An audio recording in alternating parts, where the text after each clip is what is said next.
Panganjali. Om Swastiastu. Good morning, sir, and good morning, everyone. Today, our me will present about carbohydrate metabolism 2, integration of energy metabolic pathways. Before that, let me introduce myself. My name is Sariska Rudananda with last scene 16. Okay. The first material will be presented by me. Okay. The material is case study. A 50-year-old male patient experienced chronic fatigue, weight loss, and unstable blood sugar levels.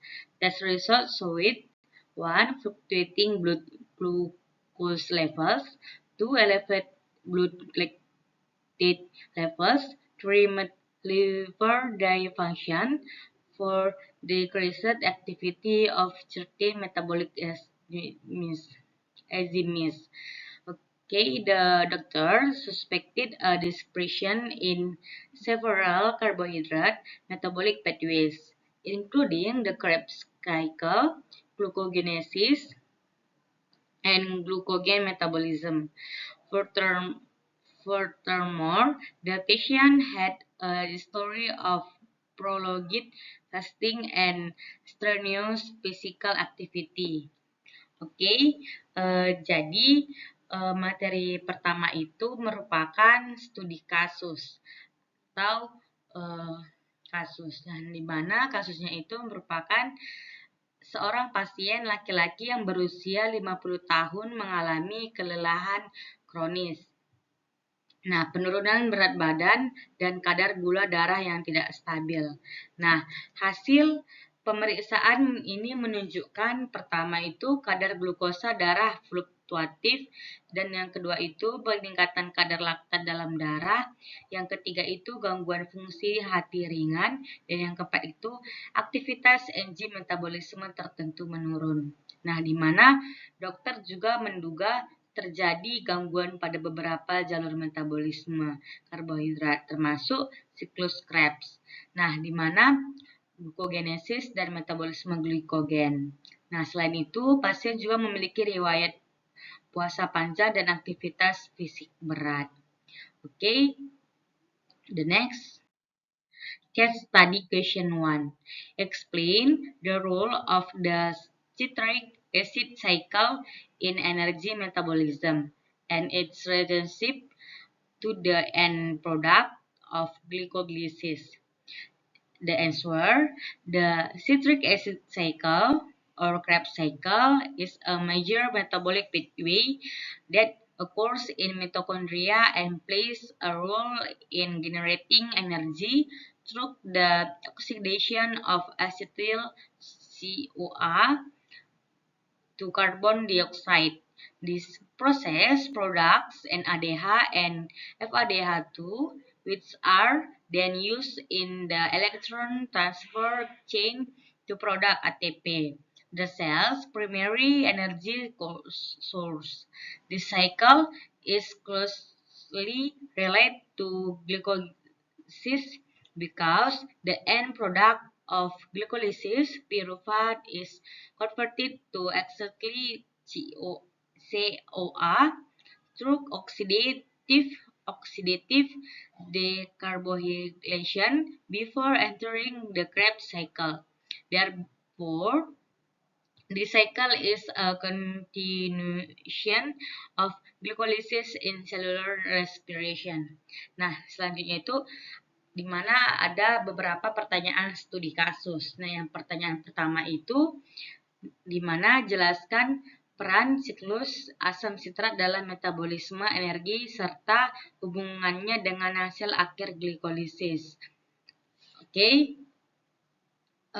Di mana jawabannya itu siklus asam sitrat atau siklus Krebs itu kita sudah ketahui dia adalah merupakan jalur metabolisme utama yang berlangsung di dalam mitokondria dan berperan dalam menghasilkan energi melalui oksidasi asetil CoA dan KOA menjadi karbon dioksida. Nah, di mana dalam proses ini juga dihasilkan NADH dan FADH2 yang kemudian digunakan dalam rantai transport elektron untuk menghasilkan ATP sebagai sumber energi utama sel. Nah, siklus ini juga berhubungan erat dengan glikolisis karena hasil akhir glikolisis berupa piruvat akan diubah menjadi asetil KOA, yakni melalui proses dekarboksilasi dan dekarboksilasi oksidatif sebelum memasuki siklus Krebs. Nah, jadi sehingga siklus ini juga merupakan kelanjutan dari glikolisis dalam proses respirasi seluler. Okay, the next question 2. Based on the case, the patient experienced chronic fatigue. Analyze the relationship between Krebs cycle description and decreased energy ATP production. Answer: the description of the Krebs cycle causes a decrease in the production of NADH and FADH2, which function as electron carriers in the electron transfer chain. This inhibits oxidative phosphorylation, significantly decreasing ATP production. As a result, cells do not obtain sufficient energy to carry out their physiological functions, especially in tissues with high energy requirements such as nucleus, leading to chronic fatigue in patients. Nah, selanjutnya itu pertanyaan kedua. Nah, di mana berdasarkan kasus, pasien mengalami kelelahan kronis. Nah, analisis hubungan antara gangguan siklus Krebs dengan penurunan produksi energi ATP. Nah, di mana gangguan pada siklus Krebs juga menyebabkan penurunan produksi NADH dan FADH2 yang berfungsi sebagai pembawa elektron dalam rantai transfer elektron. Nah, di mana hal ini juga menghambat proses fosforilasi oksidatif sehingga produksi ATP menurun secara signifikan. Nah, akibatnya sel tidak memperoleh energi yang cukup untuk menjalankan fungsi fisiologisnya, terutama pada jaringan dengan kebutuhan energi tinggi seperti otot, sehingga kondisi ini juga menyebabkan kelelahan kronis pada pasien. The next material is question 3. Explain the mechanism controlling glucogenesis and the factors influencing its hormones and cellular energy. Okay, the answer is glucogenesis is controlled through a regulatory mechanism for key enzymes, which influenced by hormones and the cell's energy status. When blood glucose levels are low, the hormone glucagon activates signaling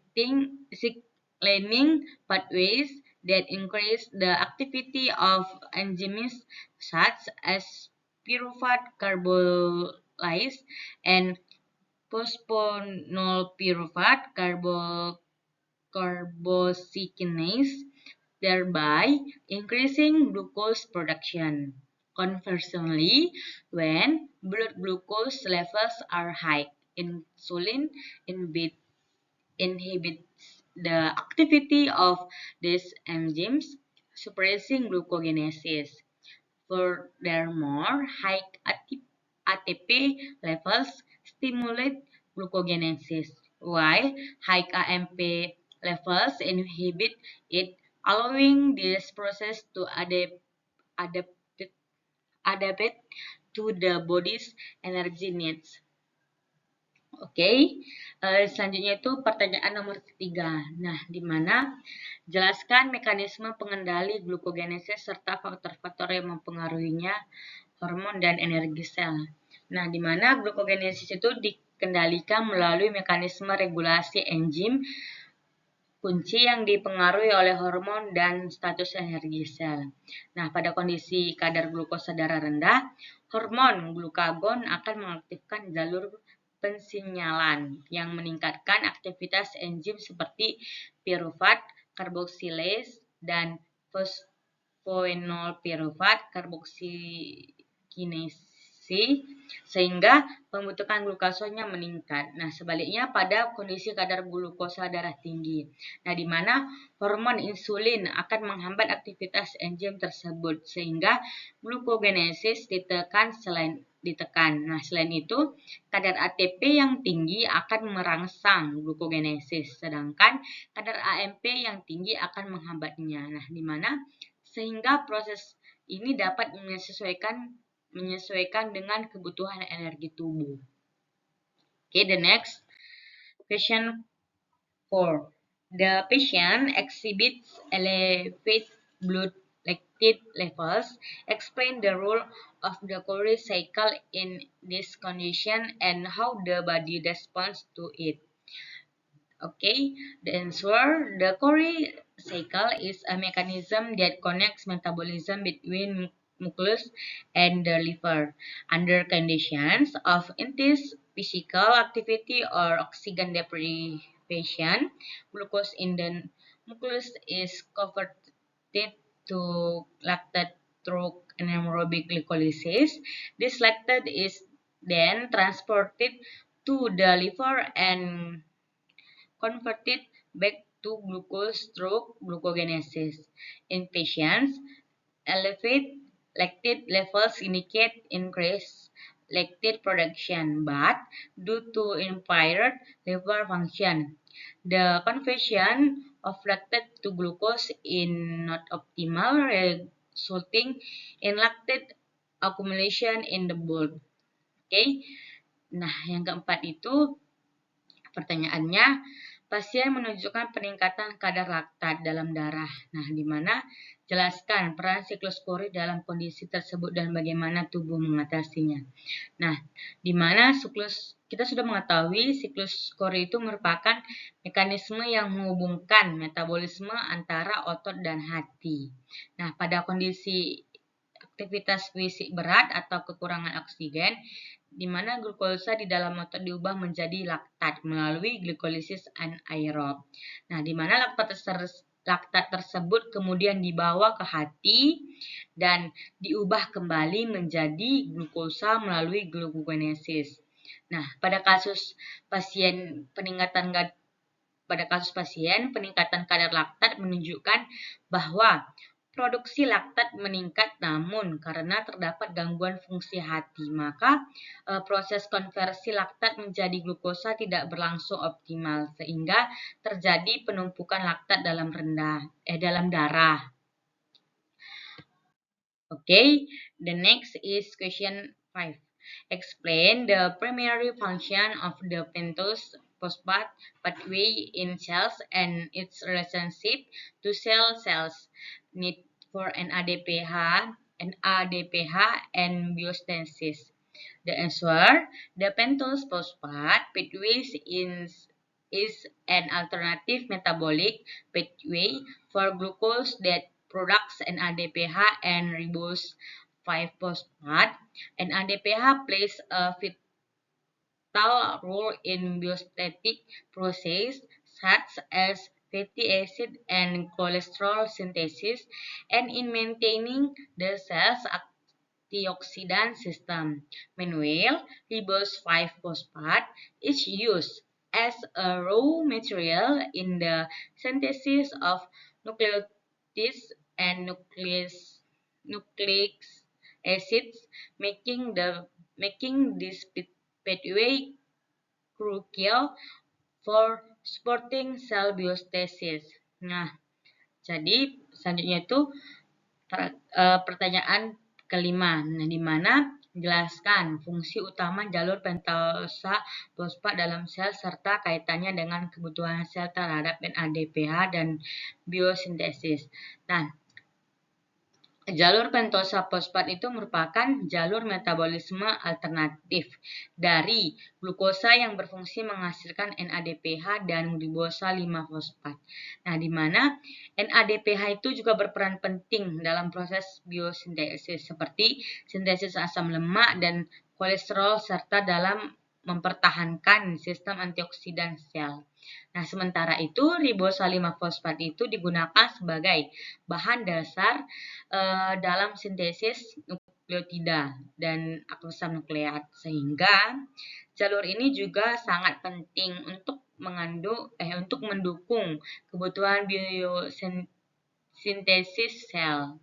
Nah, the next question 6. Why is the pentose phosphate pathway important in tissues such as the liver and adipose tissue? Analyze its relationship to lipid metabolism. The answer: the pentose phosphate pathway is particularly important in liver and adipose tissue because these tissues exhibit high lipid synthesis activity. Fatty acid synthesis requires NADPH as an electron source in the reduction reaction. Therefore, the pentose phosphate pathway plays a role in providing NADPH, thereby supporting lipid metabolism and energy stored in the body. Selanjutnya itu pertanyaan ke-6. Nah, mengapa jalur pentosa fosfat itu penting pada jaringan seperti hati dan jaringan adiposa? Nah, analisis hubungannya dengan metabolisme lipid. Nah, jadi jalur pentosa fosfat itu sangat penting pada jaringan hati dan jaringan adiposa. Karena jaringan tersebut itu memiliki aktivitas sintesis lipid yang tinggi. Nah, proses sintesis asam lemak membutuhkan NADPH sebagai sumber elektron dalam reaksi reduksi. Nah, oleh karena itu, jalur pentosa fosfat itu berperan dalam menyediakan NADPH sehingga mendukung metabolisme lipid dan penyimpanan energi dalam tubuh. The next is question 7. Explain the process of glycogen synthesis from glucose and the physiological condition under which this process occurs. The answer: glycogenesis is the process of glycogen formation from glucose that occurs in the liver nucleus. Glucose is converted to glucose 6-phosphate, then to glucose 1-phosphate, and then activated to UDP glucose before being assembled into glycogen. This process occurs when blood glucose levels are high after a meal and is stimulated by the hormone insulin as a form of energy store. Jadi selanjutnya itu pertanyaan ke-7, di mana jelaskan proses sintesis glikogen dari glukosa serta kondisi fisiologis kapan proses ini terjadi. Nah, di mana kita sudah mengetahui glikogenesis itu merupakan proses pembentukan glikogen dari glukosa yang terjadi di hati dan otot. Nah, di mana glukosa itu diubah menjadi glukosa 6-fosfat, kemudian menjadi glukosa 1-fosfat, dan diaktifkan menjadi UDP glukosa sebelum disusun menjadi glikogen. Nah, proses ini juga terjadi pada kondisi kadar glukosa darah tinggi setelah makan dan dirangsang oleh hormon insulin sebagai bentuk penyimpanan energi. The next is question 8. Explain the process of glycogen degradation and how this process helps maintain blood glucose levels. The answer: glycogenolysis is the process of glycogen breakdown into glucose. Glycogen is broken down into glucose 1-phosphate, then converted to glucose 6 phosphate and then to free glucose in the liver for release into the blood. This process occurs during fasting or low blood glucose levels, helping to maintain stable blood glucose levels. Okay, pertanyaan selanjutnya itu pertanyaan ke-8. Di mana jelaskan proses degradasi glukogen dan bagaimana proses ini membantu menjaga kadar glukosa darah. Nah, di mana glikogenolysis itu merupakan proses pemecahan glikogen menjadi glukosa. Nah, di mana glikogen tadi itu dipecah menjadi glukosa 1 fosfat, kemudian diubah menjadi glukosa 6 fosfat, dan selanjutnya menjadi glukosa bebas di hati untuk dilepaskan ke dalam darah. Nah, proses ini terjadi pada kondisi puasa atau kadar glukosa darah rendah sehingga membantu menjaga kestabilan kadar glukosa darah. The next is question 7. Analyze the role of the hormones insulin and glucagon in regulating glycogen metabolism. The answer, glucogen metabolism is regulated by the hormones insulin and glucagon, which act antagonistically. Insulin stimulates glycogenesis and inhibits glycogenolysis when blood glucose levels are high, while glucagon stimulates glycogenolysis and inhibits glycogenesis when blood glucose levels are low. Thus, these two hormones maintain balanced blood glucose level according to the body's needs. Okay. Pertanyaan ke-9 itu analisis peran hormon insulin dan glukagon dalam mengatur metabolisme glikogen. Nah, di mana saya sudah menganalisis, yaitu metabolisme glikogen itu diatur oleh hormon insulin dan glukagon yang bekerja secara antagonis. Nah, di mana insulin itu merangsang glikogenesis dan menghambat glycogenolisis sehingga kadar glukosa darah tinggi ketika kadar glukosa darah tinggi. Nah, sedangkan glukagon merangsang glikogenolisis dan menghambat glikogenesis ketika kadar glukosa darah rendah. Nah, jadi dengan demikian kedua hormon ini menjaga keseimbangan kadar glukosa darah sesuai kebutuhan tubuh. Okay, the next is question 10.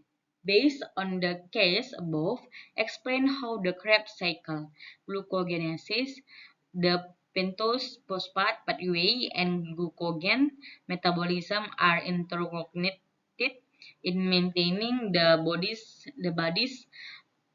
energy balance. The answer, the Krebs cycle, glucogenesis, the pentose phosphate pathway, and glucogen metabolism are interconnected in maintaining the body's energy balance. Glucose from glycolysis enters the Krebs cycle to produce ATP. During fasting, the body activates glycogenesis and glucogenesis to maintain blood glucose levels. The pentose phosphate pathway provides an ADPH for biostasis and cell protection. In patients, description of the Krebs cycle and a cycle leads to descripted ATP production, resulting in more pyruvate being converted to lactate, impair liver function, inhibits glucogenesis and the Cori cycle, leading to an accumulation of lactate in the blood.